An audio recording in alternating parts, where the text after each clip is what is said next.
नए लड़के चाहिए। आज बात करेंगे अग्निपथ पर। जिस प्रकार से देश में आगजनी की जा रही है, युवाओं को भड़का के जगह जगह सरकारी संपत्ति का नुकसान करवाया जा रहा है, और देश में ये बात उठ रही है कि ये कौन से युवा हैं जो इस प्रकार से आगजनी कर रहे हैं, जो सेना में जाते हैं, सेना अनुशासन की बात करती है, लेकिन ऐसी अनुशासनहीनता देख के ऐसा लगता है कि ये कोई अराजक तत्व है।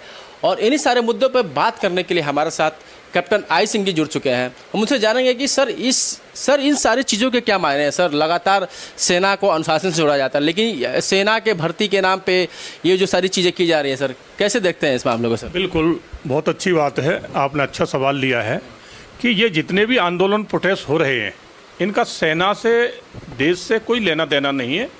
ये सब देश विरोध में है। आप बताइए कि कोई योजना सेना के हित में लेके आई गई है, और ये सेना ही लेके आई, सरकार नहीं लेके आई है। हमारे पूर्व जो CDS थे बिपिन रावत, उन्होंने इसकी प्रक्रिया तैयार करी थी, और इस पर जो है ना पूरी सेना ने एक बहुत ही मेहनत करके एक पूरा रोड मैप तैयार किया। उसके बाद इसकी जो है ना घोषणा की है। मगर विपक्षियों को सिर्फ विरोध करना है क्योंकि देश में कोई अच्छा ना हो जाए, क्योंकि इन्होंने तो हरदम पत्थरबाजी ही कराई है। आपने देखा होगा कश्मीर में क्या होता था, जब हमारी सेना किसी आतंकवादी को घेर लेती थी और उसको ऊपर टारगेट बना के उसे हम घेरना चाहते थे, तो पीछे से पत्थरबाज एक टीम पहुंचती थी, वो सेना के ऊपर पथराव करती थी। तो कांग्रेस ने हरदम पथराव कराया है, तो इनकी वही आदत है। आज भी जब कुछ अच्छा सरकार अच्छा कर रही है, नए युवाओं के लिए एक रोजगार दे रही है, एक नए अच्छा सोल्जर बना रही है, उन्हें देश हित में काम कर रही है, तो वो इन पार्टियों को, चाहे कांग्रेस हो, चाहे ममता बनर्जी की हो, चाहे समाजवादी हो, वो चीज़ इनको रास नहीं आ रही। इसलिए ये सब विरोध में उतरे हैं कि अच्छा कुछ ना हो जाए, ये सरकार कुछ अच्छा ना कर दे, तो इसलिए ये विरोध में उतरे हैं। बाकी ये जो योजना है बहुत अच्छी है, बहुत कारगर है, और ख़ास करके जो नया युवा आएगा उसके लिए तो बहुत ही एक भविष्य के लिए बहुत उज्जवल बनने वाला है इसमें। लेकिन सर, इसमें एक सवाल उठता है कि लोग कह रहे हैं, बहुत सारे लोगों का कहना है कि जो इसके समर्थन में है, लेकिन उनकी चिंता ये है कि 4 साल के बाद वो युवा क्या करेगा, 4 साल के बाद वो कहाँ जाएगा। बिल्कुल, पहली बात तो मैं आपको बता देना चाहूँगा कि सेना में जो जाता है वो देश हित और देश प्रेम लेके जाता है।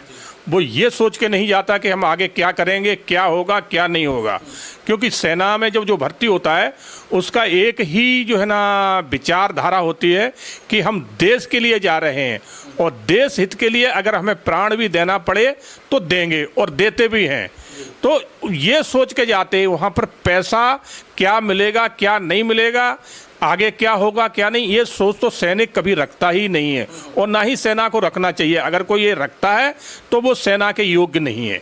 सेना पैसा और फ्यूचर बनाने वाला जगह नहीं है, वो एक देश के लिए जज्बा पैदा करने, देश की रक्षा करने के लिए वो जगह है।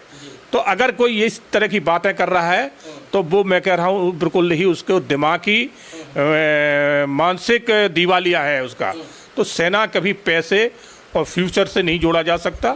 सेना सिर्फ एक देश सेवा के हिसाब से देखा जाता है। सर, ये युवा जो सड़क पे तोड़फोड़ कर रहे हैं, सर क्या ये युवाओं का ये गलत संदेश पूरे दुनिया में नहीं जा रहा है, पूरे देश में नहीं जा रहा है? लगातार ये तोड़फोड़ करने के पीछे कारण क्या है, और सरकारी संपत्ति को नुकसान पहुंचाना कैसे, मतलब आप कैसे देखते हैं इसको? बिल्कुल, जो तोड़फोड़ कर रहे हैं वो ना तो सेना में भर्ती होने वाले हैं, न ही उनकी सेना में कोई चॉइस है, कोई इच्छा शक्ति है, न सेना में जाने की उनकी सोच है। क्योंकि जो सैनिक हो, जो सेना में जाना चाहता है, वो लड़का अपनी तैयारी करता है, अपनी तैयारी मस्त रहता है। इस तरह के पत्थरबाजी कोई नहीं करता। और आपने देखा होगा जो पत्थरबाजी कर रहे हैं वो सैनिक के योग ही नहीं है। और सबसे बड़ी चीज़ बात है कि ये पत्थरबाजी करा कौन रहा है? जितनी भी राजनीतिक पार्टियां बहुत सारी इन्वॉल्व है इसमें, वो करवा रही हैं। दिक्कत उनको है, सेना में जाने वाला जो युवा है उसको दिक्कत नहीं है, दिक्कत इन पार्टियों को है कि ये युवा अगर कहीं रास्ते पे आ गए, कोई अच्छे बन गए, तो हमारे लिए पत्थर कौन फेंकेगा। तो ये सोच जो है ना पनप रही है हमारे देश में। इस तरह से ये हमारे जो नए युवा लड़का हैं जो सेना में जाना चाह रहे, उनको बरगलाया जा रहा है। बहुत लोगों का ये कहना है, बहुत लोग, विपक्षी पार्टियां भी ये कह रही हैं कि 4 साल के लिए ही क्यों नौकरी का प्रावधान क्यों किया गया, 4 साल की जो बाउंड्री दे दी गई है वो क्यों? बिल्कुल, आपने बहुत अच्छी बात कही। हमने तो आज इस चीज़ को देखा है क्योंकि आज का नया युग है। और नए युग में नई सोच है, नई शक्ति है और टेक्नोलॉजी का ज़माना है। तो आज सेना में भी टेक्नोलॉजी का समय आ चुका है, वो पुराना समय नहीं रहा जब हम मार्क 3 और इनसे लड़ाइयाँ लड़ते थे, आमने सामने की लड़ाई होती थी। आज हमारा पूरा जो है ना ड्रोन और एयरक्राफ्ट का जो लड़ाई रह गई है, तो उसमें नई सोच चाहिए, नई टेक्नोलॉजी चाहिए, तो उसके लिए नए लड़के चाहिए। आज पुरानों की ज़रूरत उतनी नहीं रही है, तो इसलिए नई शक्ति की जरूरत पड़ी है। तो 4 साल में जो स्टूडेंट जाएगा वो एक नया जोश और नई शक्ति लेके जाएगा, इसलिए इसकी जरूरत पड़ी है। सर, इसके विरोध में सबसे ज़्यादा मुखर हो रही है, अभी विपक्ष की बात करें तो कांग्रेस मुखर हो रही है। इसी बीच जंतर मंतर पे धरना प्रदर्शन के दौरान उनके नेता एक हैं सुबोध कांत सहाय जी, वो कह देते हैं कि मोदी हिटलर की मौत मरेगा, मोदी की नीति जो है जो हिटलर शाही है। जबकि सेना थल सेना अध्यक्ष ने भी इसका समर्थन किया, कहा कि ये जो भी ये प्रावधान है वापस नहीं होगा। कैसे देखते हैं?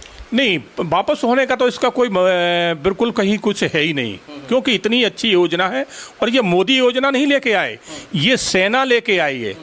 सेना को किस तरह से ढालना है, सेना को किस तरह से बनाना है, ये हमारे अधिकारी देखते हैं। जो हमारे कमांडिंग अधिकारी बैठते हैं, ये उनकी जिम्मेवारी होती है, उनकी प्लानिंग होती है।